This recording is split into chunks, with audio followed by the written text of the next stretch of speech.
সেমিস্টারের main paper দুটো শেষ আর গ্রামে শুরু হয়েছে অনুষ্ঠান, তাই বেশি দেরি না করে ট্রেন ধরে চললাম বাড়ি। মাত্র 20 মিনিটের মধ্যে নেমে পড়েছি আমার গন্তব্যে। তারপর বিকেলবেলা আমি আর মা দুজন মিলে চলে গেলাম ভাগবত পাঠ শুনতে। গ্রামে যেহেতু কীর্তন চলছে তাই পাড়ায় লাগিয়েছে এই বড় বড় মাইকগুলো।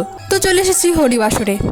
তো ভাগবত পাঠ থেকে শুরু হয় আমাদের এই কীর্তন গান এবং এখানেই পূজিত হচ্ছেন আমাদের নিতাই গৌর। আর আমাদের ধর্মরাজ তলাটাকে ঠিক এইভাবে সাজানো হয়েছে। এখনো যেহেতু পরীক্ষা শেষ হয়নি তাই সন্ধ্যেটা একটু ঘুরে নিয়ে আমি সেদিন রাতে আর যাইনি।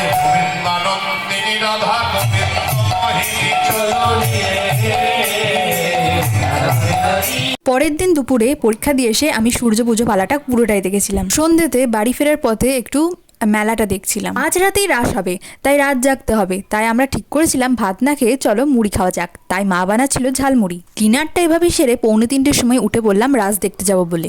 চলো যাওয়া যাক। চারিদিকে এখনো ঘোর অন্ধকার। রাস আর ধুলুত পর্ব আসছে পরের ভিডিওতে।